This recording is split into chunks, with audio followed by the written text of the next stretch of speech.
Welcome into the newest episode of Side Mission. Like always, I'm your host, Rusty Ellis, today. When we've got a full house, it is very rare where this happens. We've got all of the boys here today. Kyle, Matt, Thacker are all joining me on this episode, and we are talking about Saints Row. A rather, I guess, contentious release, I guess would be said. I mean, there's a lot being said about this game. Some on the good end, some on the negative end. And I guess we've just got a lot to unpack with this game. So, let's just dive right in. It's important to point out when we start this off that I think we're in a rare spot where Side Mission is split right down the middle on this one. Because Kyle and Thacker, you both are huge Saints Row fans. And myself and Matt have obviously never played a Saints Row before this. I've seen a little bit of the series. I'm sure Matt has seen a little bit of the series as well. At least know the general gist of it. But as far as playing them, this was our first one. So, I guess let's just start with overall thoughts about the Saints Row reboot. Because, again, I think there's a lot to discuss here. Kyle, I'll start with you. You were looking forward to this game. You were really excited for this game. I know your plan was to platinum this game, and we'll get on why that might not happen here in a bit. But just talk about kind of your overall thoughts of this game from the jump. Obviously, not to talk about every single thing so we can talk about something, but what is your overall review of this game right now? This game was in a very, very weird spot for me because it's been quite a while since we've seen a Saints Row game. And I know the last game that came out, Saints Row 4, was very controversial due to the way that they took the story and the gameplay. So when they announced that they would be rebooting the series and kind of taking the game back to its roots, where you're not necessarily fighting aliens in space and you're actually a street gang again, I was pretty excited because while I did enjoy Saints Row 4, I totally understood all the criticisms as to why, people didn't enjoy it. And so this game kind of gave us a lot of, I would say, hope when they were talking about, taking it back to the way Saints Row used to be, which is what everybody kind of wanted. And I think that what I and most of the fans were expecting was not only for us to take the gameplay back to where it made cars actually worth using because you didn't have superpowers to jump halfway across the city. It made, the story kind of more down to earth where you're fighting rival street gangs. And what we got felt very, very tame compared to what it used to be. Yeah. And I will go ahead and say this. I'm not like overall hating on the game. I do enjoy this game, but I think that I was very disappointed with their quote unquote going back to its roots part, because I really feel like this was a step back from Saints Row 1, which released a long time. I mean, Saints Row 1 was more, it was more wacky and wild than this game, and that's kind of weird to say that this is a reboot when the very first game somehow did it better.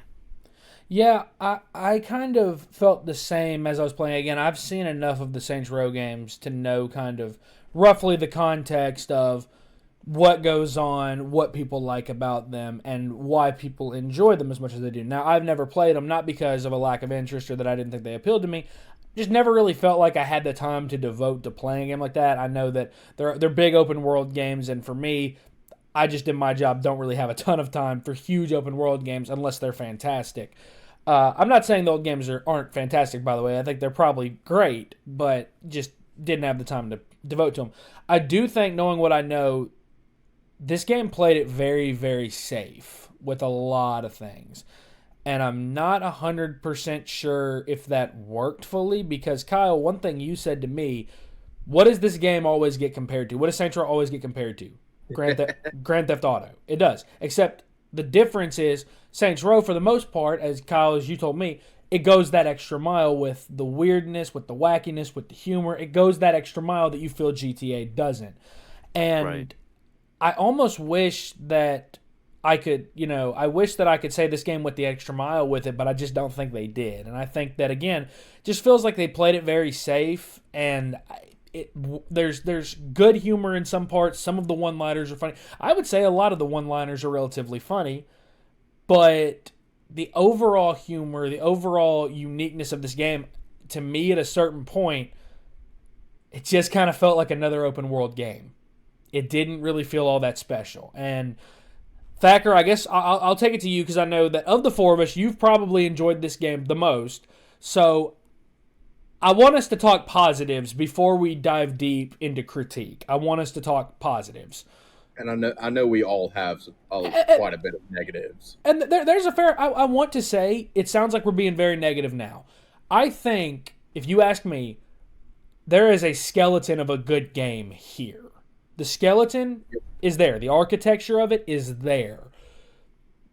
But there's just some issues when it comes to building the game from there. Whether that's performance, whether that's story, whether that's writing, whether that's characters, dialogue, character performances, what have you.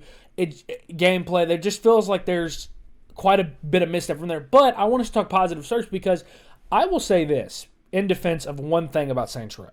I think that reviewers that have said that Saints Row isn't fun and that they were bored, I think you're out of pocket. Because Yep. we played the Right. co-op. All of us have played a little bit of the co-op. There's fun to be had in this game. And I refuse to believe that you played this game and you sat there with a frown on your face the entire time. I think that's horseshit. So I will defend the game on that aspect. So Thacker, give me some of your positives. What were some of the positives you took away from this game? So without getting into a huge amount of details and everything, I would say probably the co-op ability Yep. would definitely be number one on this game, especially because it does something that a lot of games don't do with their co-op. You aren't tethered to each other, Yes. right? Like I know the first time that I experienced the co-op was with you, Rusty. Mm-hmm.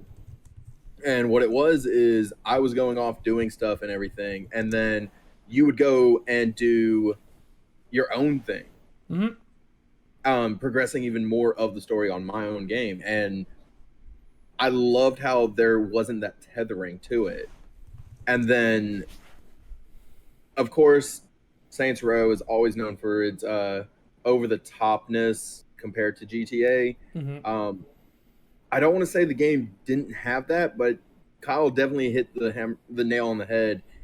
It definitely was more tame than what Saints Row has been known for, and part of that is because there's details to it that Koch Media was really trying to just kind of, you could see they were trying to start something new that wasn't from their previous 3 and 4 and even Get Out of Hell. You mean like that maybe they weren't trying to be completely reliant on that, you think?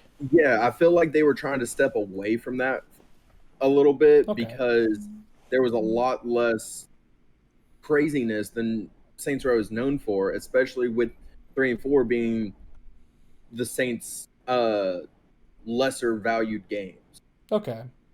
So I mean, definitely hit it on the head with that, Kyle. But on a more positive note from that, I would say just other than the co-op ability, the fact that vehicles actually felt needed. Of course, you had some of these vehicles, like we'll get more into detail on it, but like the hoverboard, the hover bikes that were a Yeah. little bit slower, just more fun to play with. But then you had vehicles like my personal favorite, the Fer de Lance, that if you fully upgraded it, it was a ride. Yeah. Like you could get anywhere and everywhere you did. Um, Even to like the speedboats and the like aircrafts and everything. A lot more fun with it than just having to deal with the everyday like drive ability. So I one thing I really want to touch on is the tethering. Like you said, I think that the fact that you can go over 4,000 meters away, which, you don't really need to do that. But the fact that you can do that in this game is a huge positive for me. Exactly. When we have games like Halo Infinite, the most expensive game ever made, Oof. and you can't go more than 300 meters away from the host. This game cost a fourth of the budget, and you can go 4,000 meters away. I gotta say, if they can do it, anybody can, and I have to praise Saints Row for that. Weren't you praising Halo as well, though? Not for the tethering. Wasn't that like one of your favorite games last year? Well, I mean, I think a game can be one of your favorites, and you can criticize it. I mean, Kyle, I agree with what Kyle said. I think I want to touch on that. I don't think people understand just how little 300 meters is. Like, that's not a lot of space at all. Like, in a big open world game, that's not a lot of space. So I think that Kyle, to be fair, I mean, Kyle loved Halo Infinite. I don't think I'm wrong in saying that, Kyle. But I think even a game you love, you can criticize it. Oh, most definitely. So. Oh yeah. I really wanted. I'm sorry. No, you're good, Kyle. Go ahead. I was say I really wanted, when they announced that there was going to be co-op and it was going to be 4-player. I wanted to be able to do wanky shit like you can in this game when you get into, like a vehicle that flies, and I wanted to, have my friends grapple onto me and fly them around the map. But, if they can only go 300 meters away, what happens when they let go and they get flung? It's not really that funny, whereas in this game, I can pick up a friend in my car, or I could pick them up while they're in a car and I'm in the VTOL, and I can just launch them across the map, and it's hilarious. Exactly. Like, I think one of the few times that me and Kyle actually hopped into a game together, the first thing he did was pick me up in the VTOL while I'm driving my Fer de Lance. And I'm like, I can't even get out. What is going on? And then we get to where we were going. It was one of the adventure quests.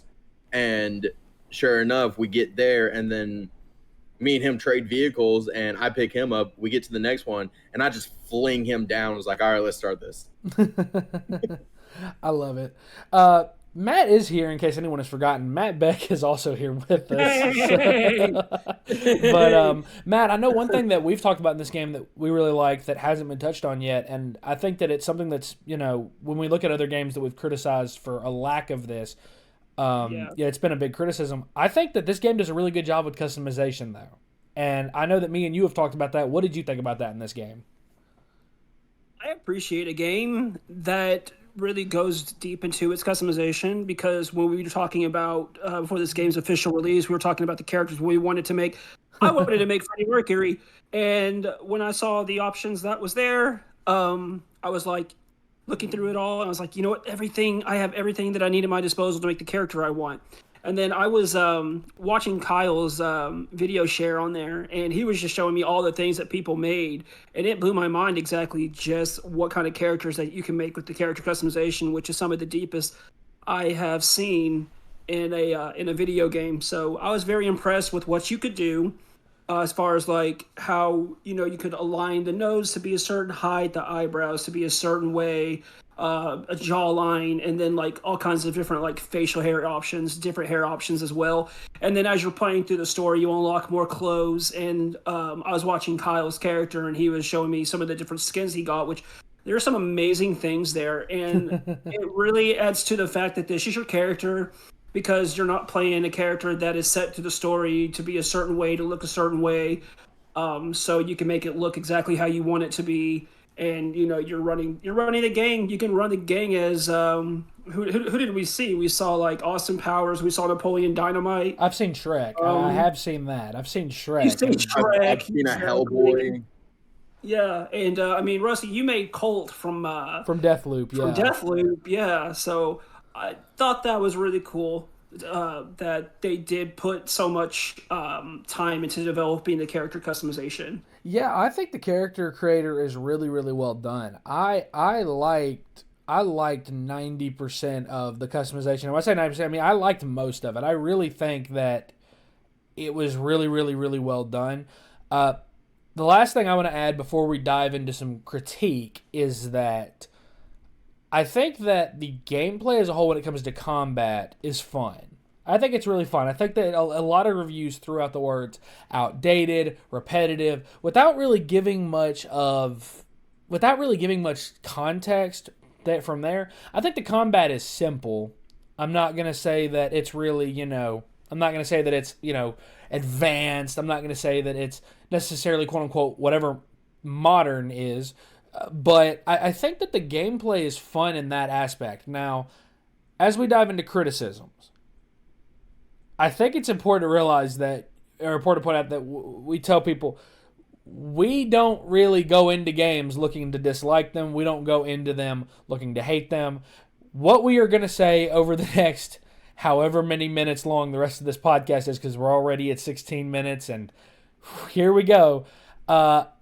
It's all because we would love, if a sequel does come from this, we would love for that sequel to be better. So, diving right in with the first real criticism that I have for this game, and I understand and am fully aware that you do not play a Saints Row game for the story. I'm fully aware of that. However, if a game is going to have a story, it's time to critique it. If its story's going to be there, we have to critique it. We have to judge it as part of the package. Sure, not all games have to have a riveting story like Last of Us or like any of the Halo games as far as their campaigns. The stories don't have to be riveting, but they have to make sense and things have to be clear. And Kyle, I want to talk to you first because one of the biggest issues we both had with the story was there's no real clear antagonist here. Is it Marshall? Is it the Panteros? Is it the Idols? Is it the Nawali? There's no real clear antagonist here, and I think that's the beginning of this game's problems, is that you're not quite sure what obstacle you're supposed to really be worried about, because a gang like the Idols, they're really interesting. I really liked that. The Panteros, on the other hand, just felt like a generic street gang. And Marshall just felt like a typical, militaristic group. It just felt very typical in that discussion. So, at this point, my biggest issue with the story, besides the writing, besides the cohesion, is that there's no real clear antagonist. Kyle, what were some of your other qualms with the story? My problems with the story was that we have a direct comparison when you look at games like Spider-Man, where you had your street gang with Kingpin's gang, you had your police force with, I can't remember who was it, Strike, or who came in, you had your idols, quote unquote, with Mr. Negative's gang. How did you have literally all these people balanced out in this game? I've seen this done with multiple villains, with their respective goons go after you, and the story is compelling. I know exactly who I'm going after and what I'm doing. There's honestly no excuse when just, a few years ago, we got games that had multiple almost this same sort of build. It's an open world game. You're fighting goons and, gangs out in the open world. Even Saints Row the Third had 3 different antagonists, but like their story actually was good. You were able to follow it, and it made sense at each part of the story who was the villain, and in the end it actually all wrapped up. Whereas in this one, I felt like they wanted to tell so many different stories and just mashed them all together, where in the very beginning, I thought the Idols were going to be the big bad, especially with the entrance they had and the whole cutscene to introduce them. Yeah. And then, they were talking about how it's like a collective and there's 11 of them or whatever, and or a big number of them. I was like, oh, okay, so this game's story is going to be about us hunting down each of, the Idols collective. And then the Panteros get involved, and there's this whole story with Nina and them destroying her car. And I was like, oh, okay, well, I guess they're going to be the other ones. And then out of nowhere, the Nawali just kills the head of the Panteros. And I thought that was the weirdest decision, because they introduced, and I get it was supposed to be goofy because like they introduced him like a boss fight, and then out of nowhere he just dies. Yeah. However, I was laughing for all of 2 seconds, and then I realized that I actually just missed an entire boss fight that probably would have been fun, because I will say this: the train mission, despite me having to redo it as part of one of the game's many bugs and glitches where it didn't save. I did enjoy the train mission. I thought it was fun. And I thought that having a big cool boss fight at the end against Sergio, the head of the Panteros, would have been, it would have made the mission better. It would have would at have been least made it payoff, one of the basically. more memorable parts of the game. But at Yeah. that point, I was like, who the fuck am I supposed to be fighting? Because the Nawali just came out and killed Sergio. I've killed half of the idols. I don't know. And then Marshall gets involved, but they're like only in the background if you're doing side missions, because I noticed you could beat the entire game and they're hardly present if you don't do any of their side missions involving them. You could There beat was most no of the real game clear and not even direction. deal with them. That's Yeah. that's really bad, Kyle. Because I don't know about you, I thought that of all the factions, I would have thought Marshall would have been the main villain. Yeah, same here. Yeah. Agreed. They were at least interesting. I did want to input right quick about the gangs of this game. I did like the fact that each one of the gangs was linked to one of the main characters' friends. Like you had Kevin was linked with the Idols, and Nina was linked with the Panteros. Yeah, And You worked for even Marshall. you even had the LARPers, which is in a way, I guess a gang in a way that was linked with Eli. So I did think that was kind of cool that these gangs were just randomly thrown in there, but that they did have some sort of link to the main character's friends. Well, see, I forgot all about the LARPers even. Like that's kind of another point of this is that there's just so much going on around you that it feels like there's no focus. That's the real problem here for me from a story narrative perspective is there's no real focus because if anyone can tell me exactly how much time into the game it takes before you get to this point, that's great. But like you spend probably the first 10 hours of this story going up against the Panteros, the Idols, and a little bit of Marshall, but not really a ton of them. And then the LARPers, depending on how much side missions you do. Like, you don't even really deal with Marshall hardly at all. And then randomly, both they and the Nawali both kind of get thrown at you at about the 60% point of the story. And that just feels to me like I don't want to say they were just kind of throwing stuff at a wall hoping it would stick, but that's almost what it feels like. It feels like there's just no focus. And this story could have benefited from maybe just cutting down to one or two side gangs and making a clear big bad, whether that's the Nawali, Marshall, whoever. I feel like they would have benefited from that. The other thing I had with the story, and then Matt, I'll kind of get into what you have to say about it. And I'm not even going to give a bunch of a spoiler warning because at this point the game's been out, and if you've played it, you've probably beaten it already. The Nawali betraying you, most obvious heel turn in fucking history. Most obvious heel turn. Like that was clear from the jump that he was going to betray you. And I get it that you can't hide everything. But as someone who does writing, if you're going to throw a quote-unquote twist into a game, into a plot, you've got to try to conceal it somewhat for it to have some kind of an effect. And it just, it wasn't concealed at all in my opinion. And I feel like, again, when the twist happened, I just didn't really feel anything. I was like, whatever, here we are. So, Matt, what were kind of your bigger gripes when you look at the narrative of this game? I mean, we've already covered how the gangs themselves are just kind of thrown in there, and then that you said it yourself about the twist with the Nawali, like, we saw it coming. Like, I would have liked, I feel like that there's some part of the story that's missing that drives this deeper connection between the Saints and, trying to get the Nawali to join their cause. Like, we have that whole section of the game where we get him to do, was it the train infiltration? And then after that, he just chills at the church. Like, I mean, I didn't do like a lot of the side mission stuff, so if he popped up here or there, then like I missed that out. But then it's like, here's the party, and then the Nawali betrays you, and then they throw you into this, like, I don't even know if the character died. You go into this weird like dream sequence where you're on the board game, and like it's just so weird, and it like eventually gets to the point where the main character just snaps back into place, and then find out your friends have been kidnapped, and then you go to one of the most disappointing boss battles that I've experienced this gen. And I'm going to say this right quick. I'm so tired of boss fights having shootouts. Like, I know your game is based off around, the weapons and everything, but it's so tiring when, especially with the Nawali just running around and you having to chase him, and then his gang is like all over the place shooting at you, and you're just having to take them down, chase after him.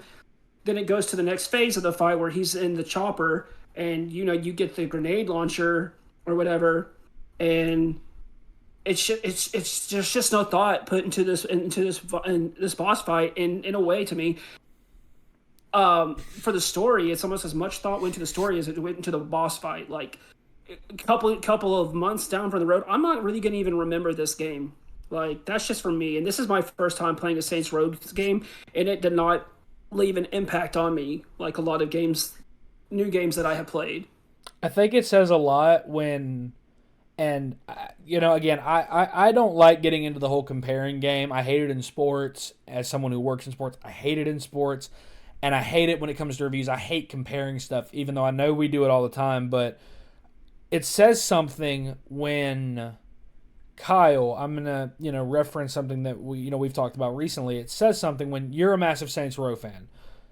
This game does not change the fact that you love Saints Row, but it says something, I think, when Last of Us Part 1, a game that was remade, it says something when a game that's existed for almost 10 years now at this point, it says something when that story hits a lot harder than this, even though we all pretty much know what's going to happen. We all know the beats. We know exactly where the story's going to go. Well, Kyle, you don't because you've never played it. But to me, it says something when I play that game and its story can still hit me more and impact me more than what a game I've never experienced before can. So I think that does say a lot here. Thacker, I think that the other thing that I really want to discuss from this game, and I know Kyle has a lot to say about this. I'm going to go to him in a minute after I talk to you about this first, though.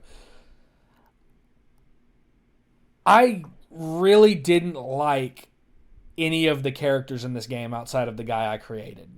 I really didn't. And that's not me saying they're the worst characters of all time, because Ride to Hell Retribution exists. That game's out there. But these characters just feel very stale. They feel very unoriginal. They feel very 2D. I don't want to call them cringy because but they kind of are. Like, I will say this: the last thing I'm going to say about the humor, and I'm going to kind of tie it into what Matt said about the whole board game section. I loved the concept of the board game section. Absolutely hated the execution of it. I think that it was executed so poorly. And that's how I feel about a lot of the humor. The biggest problem in this game with the humor is that every joke is so wordy. There's so much setup to the joke. The jokes are like 5 and 6 sentences long. And by the time you get to the punchline, who gives a shit? And that's a really big problem I have with the humor. But back on the characters, Thacker, I didn't like the characters. I think 2D was a very good way to put it. Appreciate it. I've learned a lot of like picking my words wisely from listening to you guys before I joined, and then also noticing a lot of like looking at some of your like entries for your job and everything as well. Some of your stories. So I've learned quite a bit from that. So on the characters though, with them being 2D, I get it. Like the characters, I don't want to say they were like god awful, but they were very, like I said, 2D. Mm-hmm. You could kind of see how they were going to play out, how they were going to interact, and how they were going to eventually progress through the story with the little character development they had.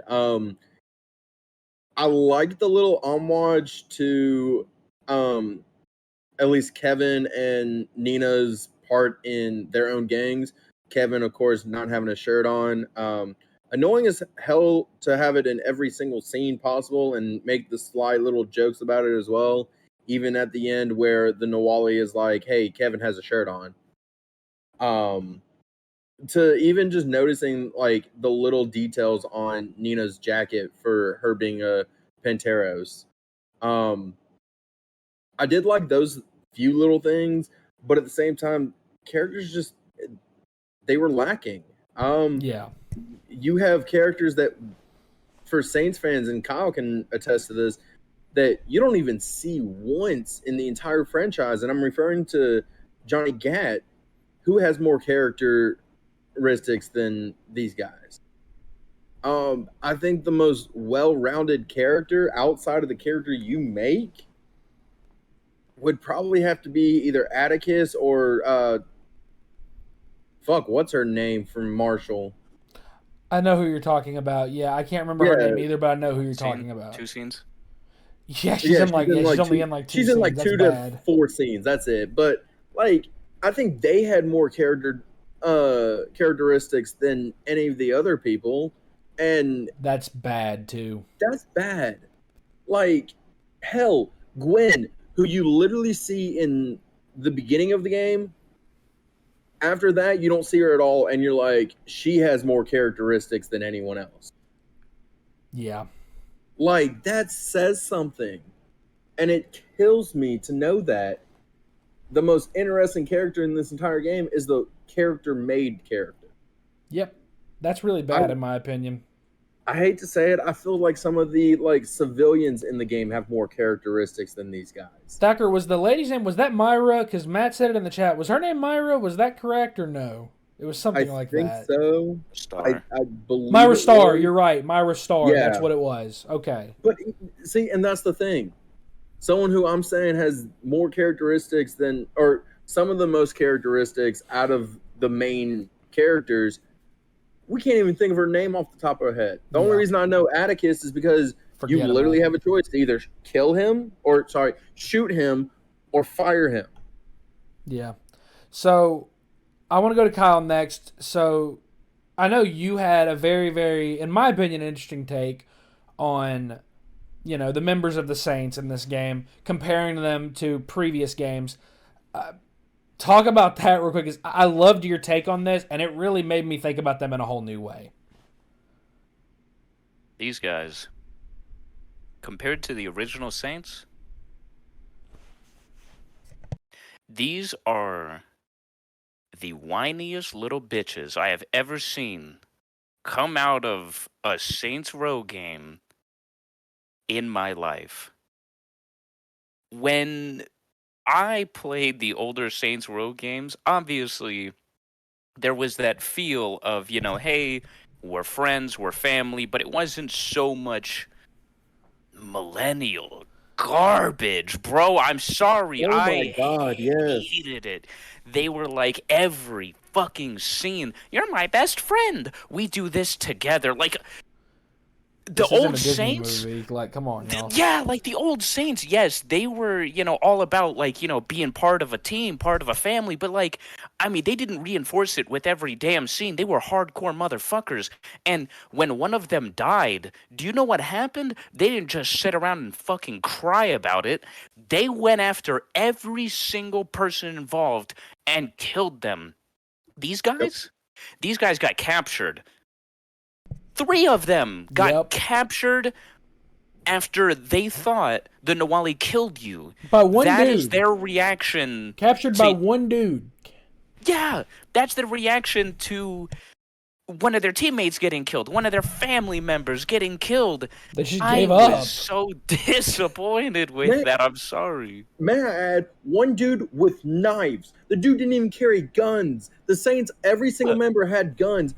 But this one dude with knives was somehow able to capture 3 of you. And they just sat there and played along. They just sat there and played. Like, that to me, I was just like, this is, like, pathetic. I haven't played the old games, but this is pathetic. Like, I understand that you can make it a story beat, but like I just said, like, this isn't a Disney movie, man. Like, and it's a fucking M-rated video game. Like, I know we're cussing a lot for, like, this episode, but, like, that's just, like, how frustrating it is that this is an M-rated video game, and they treated it like it was a Disney film. It is very, very, very frustrating. Matt, go ahead. I know I cut you off there. Go ahead. I was just going to say that's why I felt like there is a part of the story that's missing during that whole segment with, the the board game part is like you guys brought it up that this one guy took down all of the Saints that were at that party and then managed to kidnap 3 of your friends, and all of these characters and all of these like these members of the Saints, they have weapons and all of that. And Yeah, like that too. like I said, there's a giant gap there.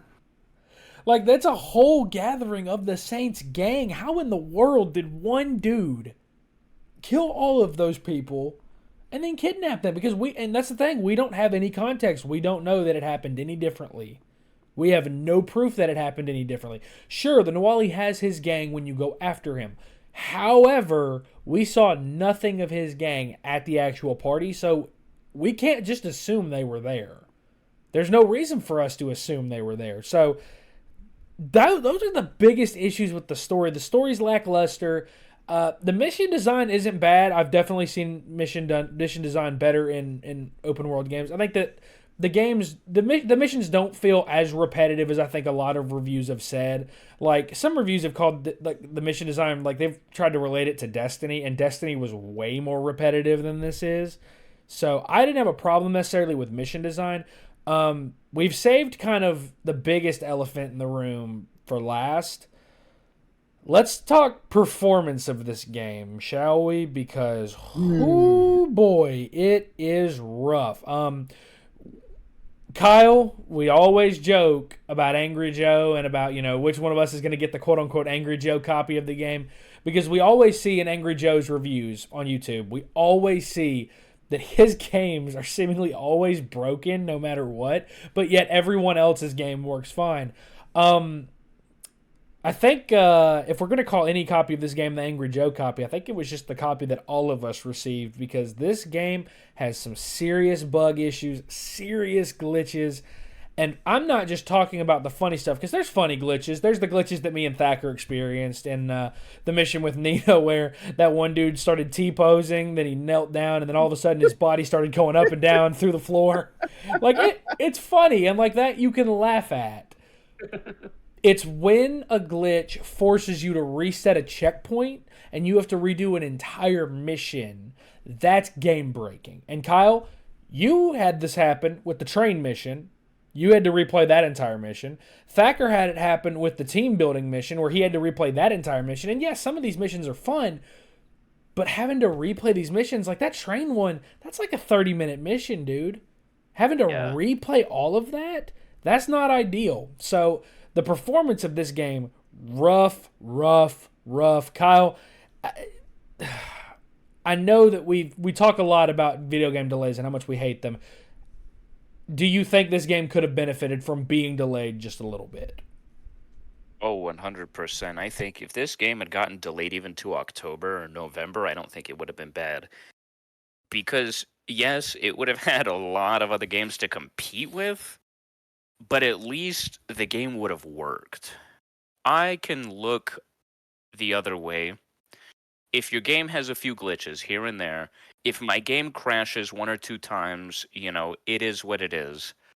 But when I don't even have half of the weapons present in the game, I quite literally am not even getting to experience everything the game has to offer, because, broken or not, if I could at least experience the full game, I could give it that. But there are certain, side hustles, ventures I can't complete, I cannot do, because they won't spawn. They're glitched, or, I don't have the right weapons for it, or, there's upgrades I can't get, there's cars I can't use. Like, there's so much that is actually just missing from the game. The fact that there are trophies tied... Yeah, that's what I was going to add, was like, you literally can't platinum the game because of glitches. Yes. I cannot get specific trophies that I need because you have to do certain things with guns that I've done the missions to unlock, but they're not in my arsenal, they're not in my cache. You can't find them at any store because the game is glitched and doesn't register that you've unlocked all of these weapons. And when I looked up a full list of the weapons present in the game and realized I only had about 10 of them, when there's like 30 to 40, that's bad. That is really, really bad. You're telling me that I got the bare bones, gameplay for the entirety of the story. Yeah. I was so disappointed with how they thought it was okay to drop this game at full price, and half this shit doesn't even work. I'm glad this is an M-rated game because this is an M-rated episode. This game made me cuss a lot. I was Yeah. pissed at the fact that I had to redo missions, the fact that there's some missions I can't do. I mean, like you guys said, some of the glitches are funny. I Yeah. ran into some, where like bodies were like, just going crazy, squirming all around, and there were cars that would be flying, and I thought that was hilarious. But when you have actual content missing from your game, I don't even know how much I can say that's a glitch or a bug, or are you calling it a glitch and you actually just didn't release that content? That's just, Yeah.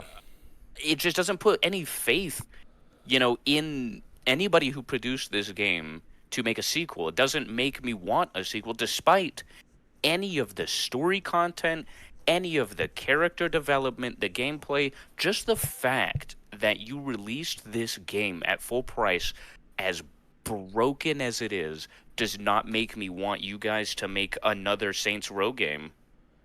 Yeah, I feel that. Like, think about Kyle. Think about on the last mission what I had to deal with. We've talked a lot about this. In the very last cutscene, in a serious moment, I've got the supposed villain of the game. I'm facing him down, and all of a sudden he T-poses, and then his body just starts going crazy. Just kills the moment entirely, and it's funny, but it's immersion killing. It's just at that point, that moment is ruined. Got that. Yeah, that moment is just ruined. It's just absolutely ruined. And then, on the final VTOL section, I told you guys about this. I had this glitch where when I tried to make the VTOL hover, it would zoom me in so far that I couldn't see any of the enemies unless I barely moved the stick along. I had to redo that VTOL section 8 times because of a glitch. And I literally couldn't get it to stop doing that. I closed my game out. I restarted my PS5. I did everything that I thought I could do to maybe try to help fix it, to maybe reset the game. I just couldn't get it to work, and it was infuriating for me. So I had that too. A delay would have 100% helped this game. I know that we compare a lot of games that release in broken states to like Cyberpunk. I'll give you what I think is a better comparison. This game made me feel a lot like Avengers made me feel, where the gameplay has bright moments, but it's just so buggy and so glitchy, and at a certain point, that stops you from having fun, and that's not what the point of the game is. There's fun moments in the game, of course, but when the glitches start impacting how much you're enjoying a game, that's when it's become a problem where you should have considered a delay. So, Thacker, I know that you experienced some glitches as well. Kind of just talk about what you experienced. And do you wish this game had been delayed a little bit? Yes and no. And I know I'm probably gonna get hated on for that by somebody. I don't know who, but probably somebody. But yes and no, mainly because let me start with no on the simple fact of I had been waiting for this game for a while. To the point where my anticipation was killing me. Not literally, but figuratively, of course. But I was ready for it. I was ready for another Saints game. I got this, and yes, it is a Saints game, but it's not the Saints game that everyone was expecting. And that's the only reason why I say no, is because I had waited for a new Saints game for a while. More so, yes, though, because of, as we've said, the glitches itself, the story just kind of being lackluster, characters being more 2D than 3-dimensional. For all the negatives we've said about it, yes, I do wish it would have been delayed, even if it was just a month to 3 months. Right? Like, the game, fantastic game. I wouldn't say perfect game. I wouldn't say it's absolutely you have to go and grab it right fuck now. But it's a game I did enjoy a little bit more so than some of the other games we've reviewed this year. But it's one of those where I enjoyed it, but I do, on a stronger side, wish it had been delayed a little longer. Glitch wise, all I can think about is the first time Rusty, you and I were in a co-op game, and out of nowhere, for some odd reason, the fire hydrants have enough power when you hit it to launch you in the air a good like 30, 40 feet. Yeah. Like, I get it. There's no like physics in this game really for like every little detail, but if I'm hitting a water hydrant, it should not launch a monster truck 30, 40 feet in the air. That was a little ridiculous. The VTOL glitch that you had, I had it as well. I finally decided, you know what? Instead of me just going full turbo mode to the objective, I took the slow route and just coasted there. You It took shouldn't have to another. do that. Do what?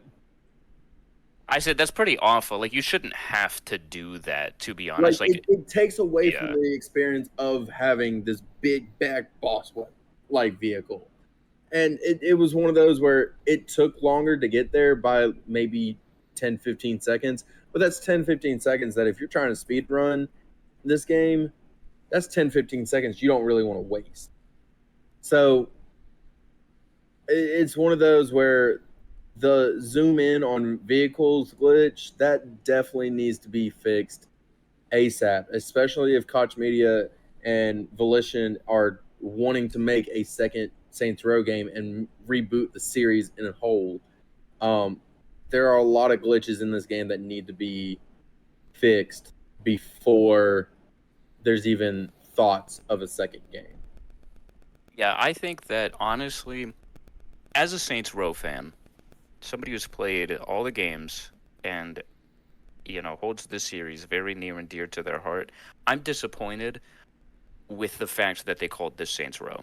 I think if this game had released and they called it anything else, the issues would have still been there, but at least I wouldn't have had any sort of, I guess I would say, expectations. And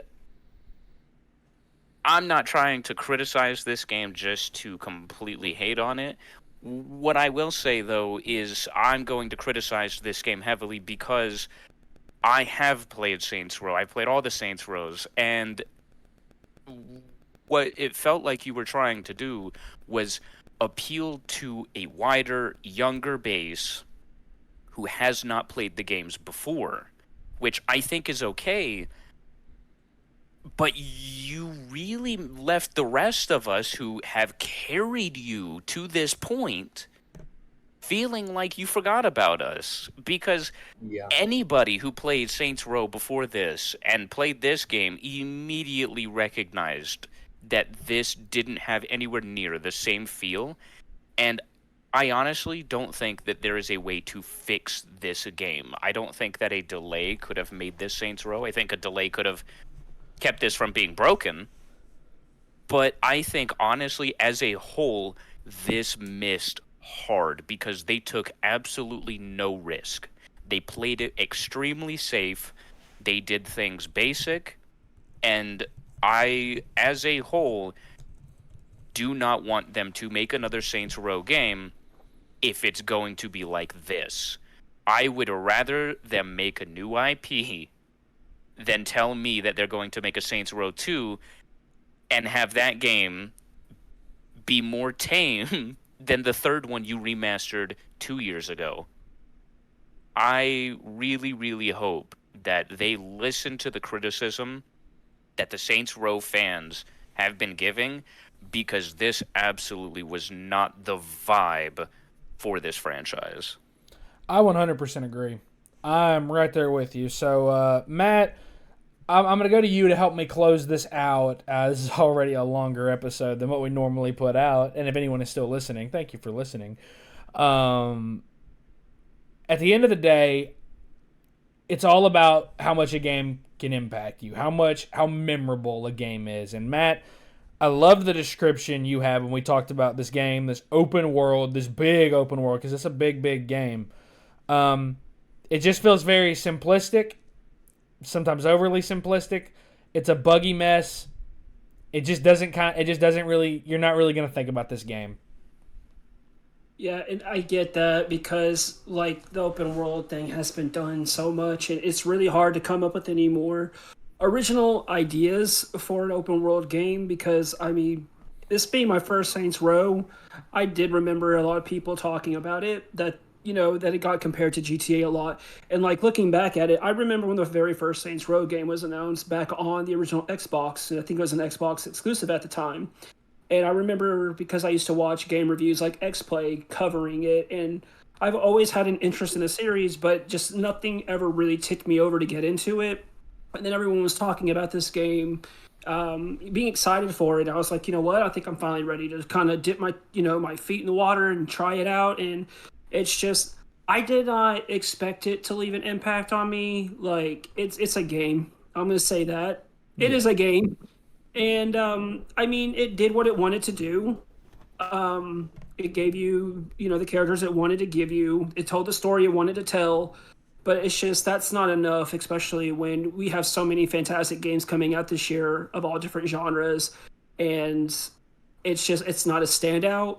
Like it was fun for what it gave us. The online multiplayer is something that would stick with me, and that is actually a reason why I would still hop back in and play the game with you guys, from time to time, just to, screw around. And I wish that they did let you have more people play online. I think only two at a time is kind of lame.